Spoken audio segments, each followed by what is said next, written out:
என் பேர் சாண்டி. என்னை ரியாலிட்டி ஷோவில் நீங்கள் பார்த்துருப்பீங்க. அந்த ரியாலிட்டி ஷோவில் நான் வந்து ஒரு கொரியோகிராஃபராக இருந்தேன், உங்களுக்கு எல்லாருக்கும் தெரியும். அதை விட ஒரு படி மேலே போயிட்டு இப்போ வந்து மூவியில் நான் வந்து கொரியோகிராஃபராக இருக்கேன். நான் இந்த நிலைமைக்கு வர்றதுக்கு காரணமாக இருந்த ஒரே ஒரு ஆள் என் குரு கலா மாஸ்டர் தான்.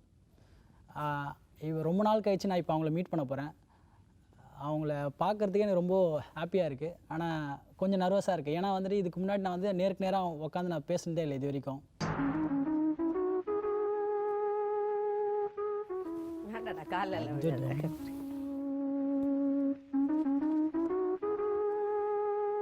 ரஜினிகாந்த், கமல்ஹாசன் என தொடங்கி இன்றைய இளம் தலைமுறை வரை ஏராளமானோருக்கு நடனம் கற்றுக் கொடுத்தவர்.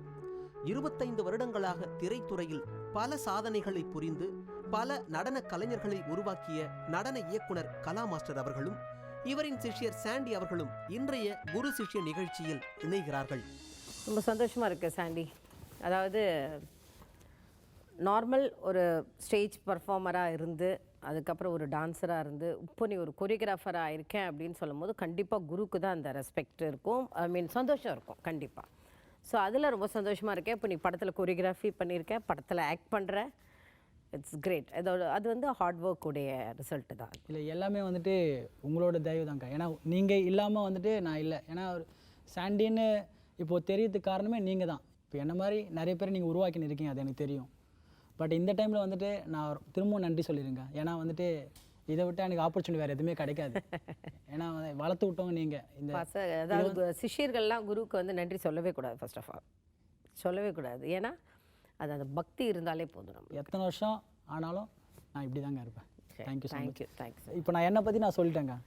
உங்களை பற்றி நீங்கள் எப்படி ஃபஸ்ட்டு டான்ஸுன்னு ஸ்டார்ட் பண்ணீங்க?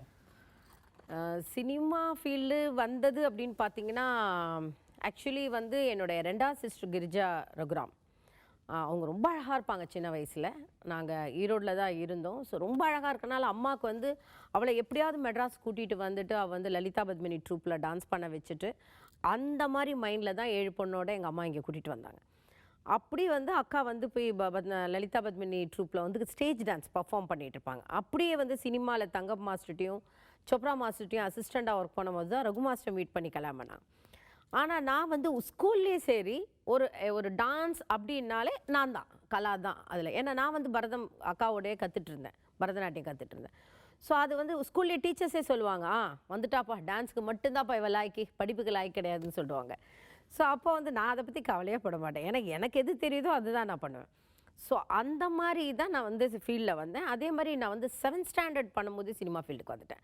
ஸோ குரூப்பும் ஆடியிருக்கேன், அசிஸ்டண்ட்டாகவும் ஆகியிருக்கேன். அதுக்கப்புறம் எதேச்சும் என்னோடய டேலண்ட்டை பார்த்து நான் ஒரு டான்ஸ் கிளாஸ் ஆரம்பிக்கும் போதும் அதில் வந்து ஒரு சின்ன பூமெல் பேஸில் ஒரு சின்ன ஒரு டான்ஸ், ஒரு 2 minutes டான்ஸ் கொரியோகிராஃபாக பண்ணேன். அதுக்கப்புறம் ஃபுல் புது புன்னகை மன்னன் பார்த்தீங்கன்னா ரகு மாஸ்டர் தான் கொரியோகிராஃபர்.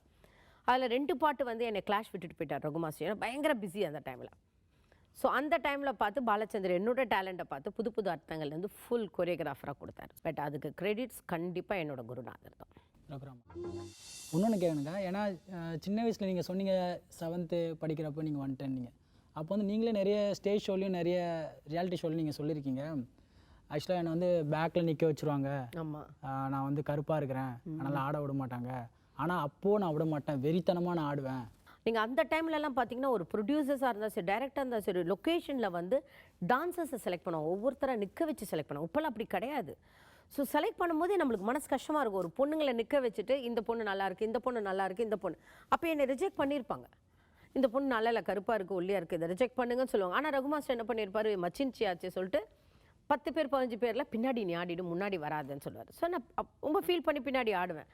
அப்போ நான் நினைப்பேன், யார் கை நீட்டி வந்து இந்த பொண்ணை வேண்டாம் சொன்னானே அதே ஆள் வந்து கை நீட்டி இந்த பொண்ணு ரொம்ப நல்லா ஆடுது, முன்னாடி வர வைக்கணும் அப்படின்னு எனக்கு ஒரு மைண்டில் அப்படி இருக்கும்போது ஒரு ஷூட்டிங் அப்படி தான், ஒரு தெலுங்கு படம், அப்படியே சேம் தெலுங்கு படம் பண்ணும் போதும் அந்த டைரக்டர் கூப்பிட்டையோ அந்த பொண்ணு ரொம்ப நல்லா ஆடுது, எதுக்கு அந்த பொண்ணை பின்னாடி வர வச்சிங்கன்னு முன்னாடி ஆடினேன். ஸோ அப்படி தான் நான் வந்து வந்தேன். அதுக்கப்புறம் நீங்கள் புன்னகை மன்னனில் பார்த்தீங்கன்னா ஒரு பிட்டு வந்து நான் சோலோவே ஆடிருப்பேன் கமல் சாரோட. ஆக்சுவலி அது ஃபுல் சாங் நான் கமல் சாரோட ஆடணும். பட் ஃபர்ஸ்ட் பிட்லேயே என்னாச்சு, கமல் சார் என்னை அப்படி ரொட்டேட் பண்ணும்போது டப்புன்னு கீழே போட்டார். ஏன்னா எனக்கு ஆக்சிடென்ட் கால் அது கால் போட்டோன்னே லாக் ஆகிடுச்சு. ஸோ அந்த ஃபஸ்ட்டு ஷாட்லேயே என்னால் திருப்பி ஃபுல் சாங் பண்ண முடியாமல் போயிடுச்சு. ஸோ அந்த பாட்டை ஃபுல்லாகவே கமல் சார் என்னை வச்சு தான் சோலோ பண்ணணும்னு பிளான் பண்ணார். ஏன்னா நான் ஒல்லியாக இருப்பேன், ஸோ கிஃப்டிங் எல்லாம் ரொம்ப நல்லா இருக்கும்னு பிளான் பண்ணார். பட் அது பண்ண முடியாமல் போய் பட் ஒரு 2 பிட்டு மட்டும் தான் அதில் பண்ணியிருப்பேன். ஸோ அது ரொம்ப எல்லாருக்குமே தெரியும் அந்த பிட்டு. அதுவே பயங்கரமாக இருக்கும். ரகு மாஸ்டர் கிட்ட நீங்கள் என்னென்ன கற்றுன்னு இருக்கீங்க? நீங்கள் ஆக்சுவலாக முன்னாடி நிறைய அவர் வந்து எல்லா டான்ஸுமே அவருக்கு நல்லா தெரியும். அவருக்கு கதக்கில் இருந்து கிளாசிக்கல், வெஸ்டர்ன், ஃபோக் எல்லாமே பிச்சு உதருவார். நீங்கள் அவர்கிட்ட பிடிச்சது ரசித்து இது கற்றுக்கணும், ஐயோ இது நம்மளுக்கு வர மாட்டேங்குது, இது இந்த ஸ்டைல் நம்மளுக்கு வரலையே, அவருக்கு மட்டும் வருது, அந்த மாதிரி எதாவது நினச்சதுண்டா? கண்டிப்பாக அவரை மாதிரி, அதாவது சொல்லுவாங்களே எப்பவுமே குரு மாதிரி சிஷ்யர்கள் வர முடியாது. வரலாம் சொல்லுவாங்க, குருவே மிஞ்சிய சிஷ்யர்கள் இருக்காங்கன்னு சொல்லுவாங்க. பட் அதெல்லாம் வந்து ரொம்ப ரேர் அந்த மாதிரிலாம் வர்றது. ரகு மாஸ்டர் கற்றுக்குது டெக்னிக்லாம். அதாவது நீங்கள் நிறைய மாஸ்டர்ஸ் பார்த்தீங்கன்னா டெக்னிக்காகவே கற்றுக் கொடுக்க மாட்டாங்க. ஜஸ்ட் நீ வந்து அசிஸ்டன்ட் வேலை செஞ்சுட்டு நீ போயிடணும். பட் இவர் வந்து சும்மா உட்காந்து எதுக்கு உட்கார, என்ன கேமரா லென்ஸ் போட்டிருக்காங்க, இந்த ஷாட்டுக்கு ட்ராலி போட்டால் நல்லா இருக்குமா, இல்லை இந்த ஷாட்டுக்கு இப்படி தான் சொல்லி கொடுப்பார். அவர்கிட்ட நான் கற்றுக்கிட்டது டெக்னிக்கலாகவே. ஏன்னா ரகு மாஸ்டர் மாதிரி இப்போ இருக்கிற டெக்னிக்கல் மாஸ்டர் கிடையாது, இப்போ நிறைய பேர் கிடையாது. அது வந்து ரகு மாஸ்டர்கிட்ட கற்றுக்கிட்டது. அதாவது ஒரு நீங்கள் வந்து ஒரு படத்தில் 5 பாட்டு பண்ணுறீங்கன்னா 5 விதமான டான்ஸை நாங்கள் காமிக்கணும். அப்படி காமிச்சாதான் ஒரு டான்ஸ் மாஸ்டருடைய டேலண்ட். ஸோ அந்த விதங்கள் ரகு மாஸ்டர்கிட்ட கற்றுக்கிட்டேன். பட் அவர்கிட்ட மெயினாக கற்றுக்கிட்டது எப்படி ஹேண்டில் பண்ண ஒரு ஹீரோவை. அதாவது ரஜினி சார் அப்படின்னா ரஜினி சாருக்கு எப்படி கம்போஸ் பண்ணால் ரஜினி சாருக்கு கம்போஸ் பண்ணுற போய் நான் பிரபுதேவா மூமெண்ட் எடுத்து போட முடியாது. ஸோ கமல் சாருக்கு போய் நான் ரஜினி சார் ஸ்டைலில் எடுத்து போட முடியாது. ஸோ இது ரஜினி சார் அப்படின்னா ரஜினி சாருக்கு ஸ்டைலில் கொரியோகிராஃப் பண்ணணும், கமல் சார்னா கமல் சாருக்கு ஸ்டைலில் பண்ணணும் அப்படின்னு எனக்கு கற்றுக் கொடுத்தவர் என் குருநாதர். ஸோ அந்த ஸ்டைல் வந்து ஒரு டான்ஸ் மாஸ்டருக்கு தேவை. இன்னொரு கேள்விங்க, நீங்கள் நேஷ்னல் அவார்டு வாங்கினீங்க மலையாள படத்துக்கு. பட் அது பண்ணுறப்போ, அந்த கோரியோ பண்ணுறப்போ உங்களுக்கு ஃபீல் எப்படி இருந்தது? இது கன்ஃபார்மாக நம்ம நேஷ்னல் அவார்டு வாங்கிடும் அப்படின்னு நினச்சி பண்ணீங்களா, இல்லை வந்துட்டு இல்லை ஒர்க்கு நம்ம நல்லா பண்ணால் போதும்? இல்லை, நான் வந்து அந்த அவார்டுக்கெல்லாம் நான் ரொம்ப இம்பார்ட்டன்ஸ் கொடுக்கவே மாட்டேன். இம்பார்ட்டனே கொடுக்க மாட்டேன். எனக்கு நான் செய்கிற தொழில் கரெக்டாக இருக்கணும், அவ்வளோதான். தவிர எனக்கு அவார்டு கிடைக்கணும்னு சொல்லிட்டு நம்ம டான்ஸுக்கு போய் அவார்டுக்கு இம்பார்ட்டன்ஸ் கொடுக்கக்கூடாது. கண்டிப்பாக நான் நேஷ்னல் அவார்டு எதிர்பார்க்காத ஒரு இதுதான். ஜஸ்ட் 2 டேஸில் எடுத்தேன். அதில் பானுப்பிரியா சும்மா சொல்லக்கூடாது, சூப்பராக பண்ணாங்க. லக்ஷ்மி கோபால்சாமி அவ்வளோ அழுது பண்ணாங்க, ஏன்னா பக்கத்தில் நெருங்க முடியல. இது எப்படின்னா ஒரு கிளாசிக்கல் அண்ட் ஃபோக் மிக்ஸ் பண்ண ஒரு டான்ஸ். சிவனை பற்றி பாடுறது. சந்திரமுகி படத்தில் வந்துட்டு பெரிய விஷயம், ஜனங்களே தமிழ்நாடே வந்து ஆச்சரியப்பட்ட விஷயம் வந்து ஜோதிகா மேடம் வந்து நீங்கள் வந்து கிளாசிக் ஆட வச்சுது. அது எப்படி உங்களுக்கு மட்டும் முடியும், சாத்தியமாகுது? ஜோர்ட்ட சொன்னேன், அவசரப்பட வேண்டாம், ஒரு ஷார்ட், பட் ரொம்ப கஷ்டமாக தான் கொரியோகிராஃப் பண்ணேன். ஒரு ஷாட்டுக்கு வில் டேக் 1 hour ரிஹர்சல் பண்ணலாம். ஆடிக்கிட்டே இருப்பா, வினீதை பார்த்தோன்னே நின்றுடுவான். ஏன்னா அவர் வந்து வினீதை பார்த்தோன்னே ஐயோ இவன் நல்லா ஆடுறானே. நான் சொன்னேன், நீ ஏன் வினீதை பார்க்குற, Vineeth is a pure classical, compare பண்ணாத ஜோ, நீ பாரு. எனக்கு சொல்லிட்டு நான் கேமரா முன்னாடி நான் கரெக்டாக நிற்பேன், சொல்லிக்கிட்டே இருப்பேன், Joe hand perfection, sitting perfection, expression. இது நான் ஒவ்வொரு ஷாட்டும் நான் பேக்கில் சொல்லிக்கிட்டே இருந்தேன். ஆனால் ரியலி நம்மளை எவ்வளோ அவுட்புட் கொடுத்தாலும் அந்த ஆர்டிஸ்ட் நம்மளுக்கு கோஆப்ரேட் பண்ணணும். ஜோக்கிங் எல்லாம் பிளட்டு வந்தது இந்த முட்டி மூமெண்ட்டுக்கு, கையெல்லாம் அதாவது கிளாசிக்கல் அப்படின்னு இதெல்லாம் பண்ணும்போது இதை ஷோல்டரெல்லாம் பெயின் இருந்தது. செகண்ட் டே தான் ரஜினி சார் வந்தார். வந்துட்டு யார்ட்டி இல்லை, நேராக எங்கிட்ட தான் வந்தார். மாஸ்டர் இது நல்லா வருமா அப்படி கேட்டார். சார் என்ன சார் மாஸ்டர் கூப்பிட்றீங்க, கலா கூப்பிடுங்க, நான் அசிஸ்டண்ட்டாக ஒர்க் பண்ணேன். இல்லை நல்லா வருமா நீங்கள் சொல்லுங்களேன். நான் சொன்னேன் கண்டிப்பாக ரொம்ப நல்லா பண்ணுறாங்க சார் அப்படின்னு. இல்லை இது தெலுங்கு சாங்காக இருக்குது, இட்டாகுமா அப்படின்னு கேட்டார். ஸோ அவர் என்கிட்ட கேட்கணும் கிடையாது, பட் அவரோட டவுட்டை கிளியர் பண்ணுறாரு. சார் எனக்கு தெலுங்குன்னு அதில் கிடையாது sir, but hit 100% hit sir. So அப்போ சாருடைய நீங்கள் அதில் 2-3 சீன் எல்லாம் வந்து ஸ்பாட்டில் கொரியோகிராஃப் பண்ண. லாஸ்ட்டில் வந்து ஒரு கம்மல் போட்டிருப்பார் ஷார்ட்டு, ஒரே ஷார்ட்டு. அவருக்கு வந்து நான் என்ன பண்ணிட்டேன், ஜதி எழுதி கொடுத்துட்டேன் ரஜினி சாருக்கு. அவர் நான் கூட இருந்து சொல்லிட்டு இருந்தேன், தக்கதிமி தக்கஜோன்னு சொல்லி கொடுத்துட்டு இருந்தா. அவருக்கு அப்படியே கற்றுக்கிட்டே இருந்தார். ஒரு சீன் ஷாட் எடுக்கும்போது நான் கற்றுக் கொடுத்தேன்.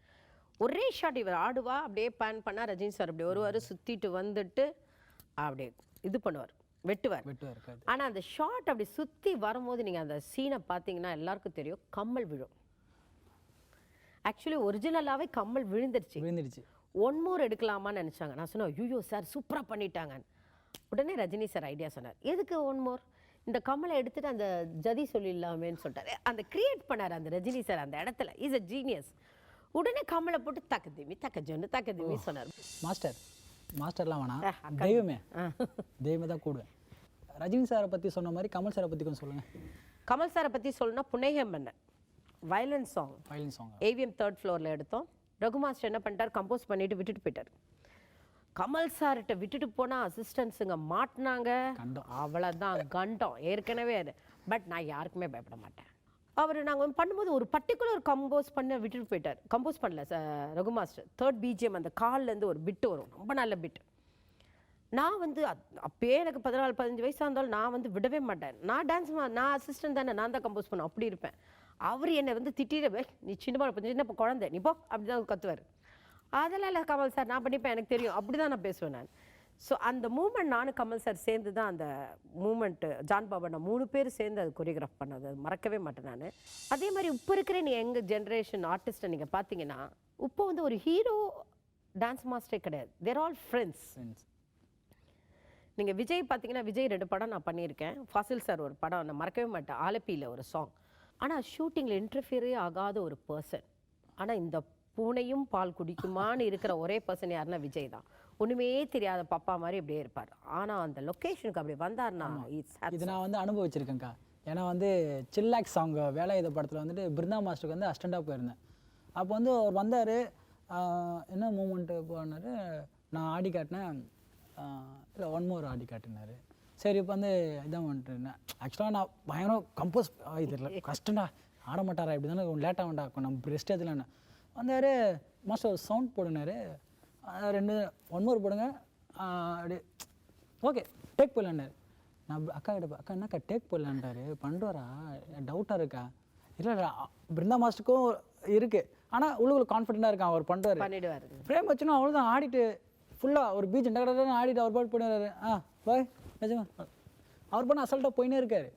ஆக்சுவலாக டேக்கில் ஆடுற ஒரே பர்சன் அவர் தான். அஜித் அப்படின்னு பார்த்தீங்கன்னா தலை மெயினாக வந்து தலையை எனக்கு தான் நான் தான் ஃபஸ்ட்டு பார்த்தது. ஸோ அந்த ஒரு எனக்கு ஒரு அந்த ஒரு இது இருக்குது. அஜித்துக்கு நான் ஃபஸ்ட்டு கிளாஸ் எடுத்தது. அது இல்லாமல் அஜித் எங்கே பார்த்தாலும் அஜித்தை பார்க்கும் நிறைய பேர் நினைப்பாங்க அஜித் வந்து ஆடியன்ஸ் கிட்ட வர்றது இல்லைன்னு. ஆனால் அஜித்கிட்ட நீங்கள் ஒரு நிமிஷம் பேசினா வச்சுங்க மனசில் ஒன்றுமே கிடையாது. கட கட கட கட கட ரொம்ப நேர்மையான ஒரு மனிதன்னா நான் ரஜினி சாருக்கு அப்புறம் சொல்கிறதுன்னா அஜித் தான். Is such a nice person. Thiruda திருடி ஷூட்டிங் போயிருந்தேன். ஓகே நான் பயங்கர ஷூட்டிங்லாம் முடிச்சு நானும் அஸ்டன் மலை மேலே ஏறுறோம். அங்கே ஷூட்டிங் நடக்குதுங்க, டைரக்டரை பார்த்துட்டு போகலாம் அப்படின்னு சொல்லிட்டு அப்படியே மலை மேலே ஏறுறேன். ஒரு பையன் ஒல்லியாக இருக்கான். அவனை பார்த்து ஹலோ அப்படி சொல்லிட்டு போயிட்டேன். யாரோ ஒரு பையன் அப்படின்னு சொல்லிட்டு ஹலோ போயிட்டேன். நான் டைரக்டர்கிட்ட பேசி டிஸ்கஸ் பண்ண அந்த பையன் நேராக வந்தான். மாஸ்டர் அப்படின்னு. சொல்லுங்க, நான் தான் தனுஷ் அப்படின்னு. தெரியுமே நீங்கள் தான் தனுஷ், இந்த படத்தில் ஹீரோவாக ஆக்ட் பண்ண. ஆமாம், உங்களுக்கு என்ன ஞாபகம் இருக்கா அப்படி கேட்டான். ஏன்னா உங்களை பற்றி ஞாபகம் இல்லையே. இல்லை டான்ஸ் கிளாஸ்க்கு வந்திருக்கேன். அப்படியா? ஆமாம் டான்ஸ் கிளாஸ்க்கு வந்திருக்கேன். ஜெயந்திக்கா கிளாஸ் எடுத்துக்கும்போது நீங்கள் வந்தீங்க, என்ன ஆடுறான் அப்படின்னு திட்டினீங்க, என்ன ஞாபகம் இருக்கான்னு. ஐயோ சத்தியமாக ஞாபகம் இல்லைப்பா, எனக்கு சத்தியமாக ஞாபகம் இல்லை. ஆனால் தனுஷ் அப்போ ஞாபகம் வச்சுட்டு கேட்டான். நான் சொன்னேன் சத்தியமாக தனுஷ். அந்த டைமில் தனுஷ் நாங்கள்லாம் பயங்கர க்ளோஸாக இருந்தோம் அந்த ஷூட்டிங்கில். பட் தனுஷ் இந்த அளவுக்கு வளர்ந்துருக்கானா ஆஃப்டர் கமலஹாசனுக்கு அப்புறம் பெஸ்ட் ஆக்டர் யாருன்னா தனுஷ் இஸ் அ பெஸ்ட். இங்கே அப்ராட் நிறைய ஷூட்டிங் போயிருப்பீங்க, மறக்க முடியாத ஒரு சம்பவம் ஏதாவது? நிறைய ஷூட்டிங். ரோஜா படத்தில் குழுமணாலியில் வந்து ஷூட்டிங் நடந்தது. நான் வந்து ஒரு மணி சார் படம், மணிரத்னம் சார் வந்து ரோஜா படத்தில் நான் தான் டான்ஸ் மாஸ்டர் ஒர்க் பண்ணேன். அதில் புது வெள்ளை மழை பொழிகிறது ஃபேமஸ் சாங். அந்த ஷூட்டிங்கில் என்னென்னா இங்கே அரவிந்தும் மதுபாலாவும் டான்ஸ் பண்ணிகிட்டு இருக்கும்போது நீங்கள் அந்த ஒரு ஷாட் பார்த்தீங்கன்னா மேலே உச்சியில் கிட்டத்தட்ட 20 கேர்ள்ஸ் அந்த பனியில் நின்றுட்டு டான்ஸ் பண்ணுவாங்க. ஸோ இங்கேருந்து அப்படியே பேன் பண்ணாங்கன்னா அவங்க மேலே ஆடுவாங்க. Beautiful shot. அவங்க இங்கேருந்து மேலே போகிறதுக்கு பிரேக்குக்கு அப்புறம் 2 o'clock மேலே அவங்க நடக்கிறாங்க. 5 o'clock போய் ஏறுறாங்க. 5 o'clock தான் போய் சேர்ந்தாங்க. ஷார்ட் முடிச்சு அவங்க இறங்கி வரத்துக்குள்ளே இருட்டாயிடுச்சு. அதில் ஒரு பொண்ணு வந்து மயக்கம் போட்டு விழுந்தாச்சு. அவங்க மிலிட்ரி ஆளுங்கள்லாம் எங்களை பிடிச்சி கத்துறாங்க. மணி சார் அந்த விஷயத்தில் மணி சார் பார்க்கறதுக்கு தான் வந்து ரொம்ப ரொம்ப இருப்பார், தவிர ரொம்ப ரொம்ப சாஃப்ட் நேச்சர் அவருக்கு. கண்டிப்பாக அவர் ஒன்றுமே புரியலையோ என்ன அந்த பொண்ணு நீ இமீடியட்டாக அட்மிட் பண்ணு, மூச்சு இல்லை ஒன்றுமே இல்லை அந்த பொண்ணுக்கு. ஹாஸ்பிட்டலில் அட்மிட் ஆகி 24 hours டைம் கொடுத்தாங்க. நான் மறக்கவே மாட்டேன். ஆனால் மணிரத்னம் சார் கூடயே இருந்து பார்த்து லைஃப்பில் மறக்க முடியாதது என்னென்னா அந்த இது. அது மாதிரி பாலச்சந்திர சாரை பற்றி இப்போ நாங்கள் இங்கே ஷார்ட் எடுத்துகிட்டே இருப்போம், ஃபிக்ஸ் பண்ணிவிடுவார் ஷார்ட்டு. கலா இந்த மூமெண்ட் நீ எடுத்துட்டுன்னு சொல்லுவார். ஷார்ட் எடுத்து முடிச்சு இப்படி பார்த்தா அந்த மலையில் இருப்பார். அது இது அஞ்சலி அஞ்சலி புஷ்பாஞ்சலி அந்த சாங். சரி நாங்கள் எல்லாம் ஓடிப்போய் அங்கே இந்த ஷார்ட் எடுத்துடு நீ அப்படின்னு சொல்லி ஷார்ட் எடுத்து இப்படி திரும்பி பார்த்தா அந்த மலையில் இருப்பார். உண்மை ஐயோ இவருக்கு ஈக்குவலாக என்னால் நடக்க முடியாமே. தெய்வமே, முக்கியமான விஷயம் நான் ரொம்ப நாள் கேட்கணும் நினச்சேன். உங்களுக்கு நிறைய கேட்கலாம், என்னையே கேட்டுட்டு இருக்கேன்.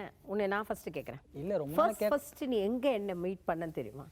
உண்மையாக சொல்கிறேன். என்னென்னா 10 இயர்ஸ் மேலே இருக்கும் எனக்கு தெரிஞ்சு. அப்போ வந்துட்டு நீங்கள்லாம் ஷோ ரிஹர்சல் ஏதோ ஃபாரின் ஷோக்கு ரிஹர்சல் பண்ணியிருக்கீங்க. வெங்கடேஸ்வர கல்யாணம் ரிஹர்சல் பண்ணியிருக்கீங்க. நான் வந்துட்டு எட்டி பார்த்துன்னு இருக்கேன். அதாவது எங்களெல்லாம் ஃபஸ்ட்டு அப்போலாம் என்ட்ரி இல்லை. நான் அப்போ தான் உங்களுக்கு தெரியாது. நான் வந்து தூரத்துலேருந்து பார்க்குறேன். எப்படா இங்கே போய் பக்கத்தில் உட்காருது, எப்படா ஆடுறது, எப்படா எப்போ அவங்க அதாவது எப்போ உங்கள் காலில் ஆசிரியர் வாங்கி ஏய் நீ நல்லா வருவடா அப்படின்னு சொல்லுவாங்க. ரொம்ப ரொம்ப ஆர்வமாக இருந்தேன். அது அப்புறமா ஒரு மலையாள ஷோவில் வந்துட்டு நான் வந்துட்டு இங்கே ஆக்சுவலாக நிம்மியக்கா மூலிமா கூப்பிட்டாங்க. அப்போ வந்து 40 பாய்ஸில் வந்துட்டு மோகன்லால் ஷோ இதில் பேக் ரோலில் ஆடிருப்பேன். ஆடினப்போ நான் பார்ப்பேன், எட்டி பார்த்துன்னு வந்துட்டாங்களா. அப்போ வந்து உங்களை என்ன சொல்லி டேய் சிங்கம் வந்துட்டாங்கடா கேட்பேன். யோசிப்பேன், டேய் என்னடா சிங்கம் வந்துட்டாங்க யாரா சிங்கம் பார்த்தா நீங்கள் உள்ளே வரீங்க. ஓ உங்களை தான் சிங்கம்னு சொல்கிறாங்களா. அப்போ சீனியர்ஸு அதுதான் இப்போ வரைக்கும் வந்து சிங்கம் இப்போ நீங்கள் கண்டினியூ ஆகிடுச்சு. சிங்கம் வந்துட்டா சரிடா, இந்த சிங்கத்தை எப்படியாவது அது குகையிலையாவது சந்திக்கணும், வீட்லையாச்சும் போய் பார்க்கணும், ரொம்ப ரொம்ப ஆசை. அப்படியே கொஞ்சம் கொஞ்சமாக படிப்படியாக. அப்போ நீங்கள் என்ன பண்ணுவீங்க, அந்த பையன் வா கருப்பா, அப்போ ஒரு கருப்பாக இருப்பேன் ஆக்ஷன். நானும் கருப்பு தான்டா, ஏன் கவலைப்படுறேன். அப்படின்னா நீங்கள் கூடி இங்கே வா நல்லா ஹெவியாக ஆடுறேன், கொஞ்சம் இப்படி ஃப்ரண்ட்டில் ஆடு, இப்படி ஆடு, அப்படி க்ளோஸாக வந்து தான். அப்புறமா கடைசியாக வந்துட்டு கேரளா ஷோ நம்ம லாஸ்ட்டாக வந்துட்டு ஒரு டான்ஸ் காம்படிஷன் ஷோவில் வந்துட்டு நீங்கள் சோலோ பண்ணுறப்போ ஒரு ஷோவில் ஆப்பர்ச்சுனிட்டி வந்தது உங்களுக்கு. அப்போ வந்து எனக்கு வந்து நீங்கள் கோரியோ பண்ணுறியா சாண்டி என்ன கேட்டிங்க. நான் சிரித்தேன் ஃபஸ்ட்டு. உங்களுக்கு நல்லா தெரியும் அக்கா என்னை குரூப்பே ஆட விடுங்க, தயவுசெய்து கோரியோகிராஃபிலாம் வேண்டாம், எனக்கு அது தெரியாது, என்னை விட்டுருங்க. ஆனால் நீங்கள் கான்ஃபிடெண்ட்டாக சொன்னீங்க, நீ பண்ணு நீ வருவ அப்படின்னு சொன்னாங்க. எனக்கு அது ரொம்ப அதாவது எப்படி சொல்கிறதுனா கடவுளே கொடுத்த மாதிரி, வரம் கொடுத்த மாதிரி. அதனால தான் இன்ன வரைக்கும் உங்களுக்கு தெய்வமே கூப்பிட்டுருக்கேன். அப்புறம் நடிக்கிறது படத்தில் நடிச்சிட்டு இருக்கேன். அதான் கூர்னு ஒரு படம் ஹீரோ பண்ணியிருக்கேன். தண்ணியில் கண்டமில் கேரக்டர் ரோலு. அப்போ இன்னொரு படம் வந்து ஹீரோவாக பேசினிருக்காங்க. ஏதோ ஹீரோலாம் சொல்கிறாங்க, தெரில அது ஹீரோவா இல்லை எதுவான்ட்டு ஜனங்க தான். இல்லை எந்த ஹீரோவாக இருந்தாலும் ஒரு டெக்னிக்கலாகவே இருக்கிறது வந்து அது வந்து இப்போ பாருங்கள், நான் வந்து கமல் சார் ரஜினி சார் அசிஸ்டண்ட்டாக இருந்து அப்புறம் நான் ஒர்க்கும் பண்ணியிருக்கேன் மாஸ்டர். ஆனால் இப்போ இருக்கிற வரைக்கும் நாங்கள் பார்த்துக்கிட்டு இருக்கோம் அப்படின்னா நம்மளுடைய அந்த ட்ரெண்ட் மாற்றிக்கிட்டே இருக்கணும். சினிமா ஃபேரில் பேர் சொல்லிக்கிட்டே இருக்கணும். ஏன்னா இப்போ 80s இருக்கிற மாஸ்டர் பேர்லாம் இப்போ யாருக்குமே தெரியாது. கண்டிப்பாக ஐ திங்க் நானாக தான் இருக்கேன்னு நினைக்கிறேன், எனக்கு தெரியல. ஏன்னா நான் டான்ஸ் மாஸ்டர் ஆகும்போது 90, ஆனால் வந்து நான் அசிஸ்டண்ட்டாக வரும்போது 85ல் நான் அசிஸ்டண்ட்டாக வந்தேன். இதேமே நீங்கள் வந்துட்டு தமிழ் மூவி இல்லாமல் 1500க்கு மேலே படங்கள் பண்ணியிருக்கீங்க, கோரியோ பண்ணியிருக்கீங்க. பட் இது இல்லாமல் நிறைய ரியாலிட்டி ஷோஸ், நிறைய டைரக்ஷன் நிறைய பண்ணியிருக்கேன். உங்களோட ஃப்யூச்சர் பிளான் என்ன? இன்ஸ்டிடியூஷன் மாதிரி ஆரம்பித்து அதில் எல்லா சினிமாவுக்கு சம்மந்தப்பட்டது எல்லாமே வைக்கணும். டான்ஸ் அண்ட் சிங்கிங் எல்லாமே அது மாதிரி வைக்கணும்னு ஆசை இருக்கும். பட் பகவான் என்ன நினைக்கிறானோ அதுதான் நடக்கும். ஏதாவது படம் கிட்ட டைரக்ட் பண்ணணும்னு ஏதாவது பிளான்? படம் டைரக்ட் பண்ணுறது வந்து ஆக்சுவலாக எனக்கு இது வரைக்கும் பிளானே இல்லாதது. பட் திடீர்னு வந்து எனக்கு ஒரு லண்டனில் நான் இப்போ ரீசெண்டாக ஷோ பண்ணும்போது ஒருத்தர் வந்து கேட்டார், you must do the direction, miss பண்ணாதீங்க, ஒரு படம் பண்ணுங்க போதும் அப்படின்னு. அப்புறம் தான் யோசித்தேன், ஓகே வில் டூ, பண்ணலாம். ஆனால் ஃபுல் டான்ஸ் படமாக எடுக்கணும். இது வரைக்கும் வராத ஒரு டான்ஸாக இருக்கணும். இப்படி ஒரு சினிமாவில் இப்படி ஒரு டான்ஸான்னு இருக்கணும். நல்ல சப்ஜெக்ட், டான்ஸ் சப்ஜெக்ட், அது ஒரு ஸ்கிரிப்டு ஒரு அப்படியே ரெடி. நான் எனக்கு படுக்கும் போது தான் யோசிப்பேன் நான் இந்த மாதிரி ஸ்கிரிப்டுன்னு. ஆனால் நான் பண்ணுறதோ பெரிய ப்ராஜெக்டாக தான் இருக்கும். ஏன்னா பண்ணால் நல்லா பண்ணணும், இல்லைன்னா பண்ணக்கூடாது. ஸோ அந்த பிளான் இப்போ ரீசெண்டாக தான் எனக்கு வந்திருக்கு. சரி அதெல்லாம் ஓகே, புது புது இதாக மூமெண்ட்ஸாக பண்ணுவேன்ல, எனக்காக ஒரு புது ஃப்ரெஷ்ஷான ஒரு மூமெண்ட்ஸ் பண்ணி காமிங்க. உங்கள் முன்னாடி ஏன் முன்னாடி தாண்டா ஆடிட்டு இருக்கேன் இவ்வளோ நாளா. அதுக்கப்புறம் பட் ஆனால் இப்போது எப்படி இப்போ ரொம்ப வெக்கமாக இருக்கேன். இல்லை ஏன்னா நீ வந்து ஒரு டிஃப்ரெண்ட் ஸ்டைலில் கொண்டு வந்திருக்கேன். அடுத்த பிரபுதேவாக்கு அப்புறம் ஒரு டிஃப்ரெண்ட் ஸ்டைல் கொண்டு வந்தது சாண்டி. அப்புறம் எல்லாரும் சொல்லுவாங்க அண்ணா சாண்டின்னு. கண்டிப்பாக நம்ம குழந்தைய நாம் கொஞ்சமே வெளியே இருக்கிறவங்களாம் கொஞ்சம் கண்டிப்பாக. ஸோ அதனால எனக்காக ஒரு ஃப்ரெஷ் டிஃப்ரெண்ட் ஸ்டைல் ஆஃப் ஒரு 4 மூமெண்ட்ஸ் பண்ணிக்காங்க. Oh my God.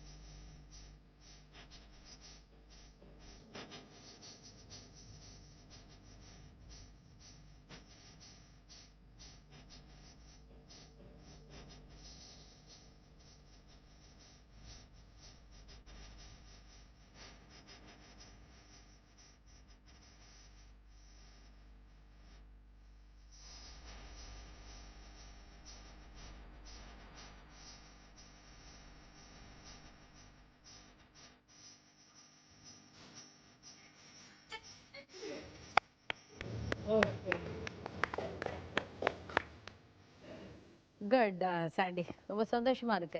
ஒரு குரு சிஷ்யர்கள் இந்த மாதிரி ஒரு ப்ரோக்ராம் எந்த டிவிலையும் வந்தது கிடையாது. கண்டிப்பாக்கா. அதே மாதிரி இந்த குரு சிஷ்யர் ப்ரோக்ராம்ல வந்து பண்ணியிருக்கீங்க, ரகுமாஸ்டர் என்னைய வச்சு எடுத்திருந்தீங்கன்னா வாழ்க்கையில ரொம்ப சந்தோஷப்பட்டிருப்பேன். எனக்கு ஒரு பெரிய ஆஸ்கார் அவார்டு கிடைச்ச மாதிரி இருந்திருக்கும். But I am missing Raghu master. நான் ரொம்ப மிஸ் பண்றேன். ஏன்னா இஸ் a கிரேட் மேன். குரு சிஷ்யர்கள் ப்ரோக்ராம் வந்து அது வந்து it's a very different program. கண்டிப்பாக அது வந்து புதிய யுகம் அவங்களுக்கு தான் நான் தேங்க்ஸ் சொல்லணும். டைரக்டர், ஆல் டெக்னீஷியன்ஸ் அண்ட் எல்லா நேயர்களுக்கும் கண்டிப்பாக ரொம்ப ரொம்ப தேங்க்ஸ். ஏன்னா இங்கே உட்காந்து சிஷ்யர் அண்ட் குரு அவங்களுடைய மனசில் இருக்கிறதெல்லாம் பேசி, ஆனால் சிஷ்யர்கள் குரு எல்லாம் பேசிக்கிறதே ரொம்ப கஷ்டம். அந்த மாதிரி ஒரு ப்ரோக்ராமை கொண்டு வந்து எங்களை வந்து நீங்கள் பேச வச்சதுக்கு கண்டிப்பாக today I am very very happy and கண்டிப்பாக தேங்க்ஸ் ஃபார் புதிய யுகம். நான் ரொம்ப சந்தோஷப்படுறேங்க. ஏன்னா வந்து புதுயுகம் சேனல் மூலிமா உங்கள் கூட வந்து ஈக்குவலி உட்கார்ந்துன்னு உங்கள் கூட பேசுகிறது, ஷேர் பண்ணிக்கிறது, இது வரைக்கும் கிட்டத்தட்ட ஒரு 15 இயர்ஸாக இருந்திருப்போம் உங்க கூட. 15 years பட் அந்த 15 இயர்ஸில் இந்த ஒரு 1 hour தான் எனக்கு ரொம்ப ஹாப்பியாக இருக்குது. கண்டிப்பாக.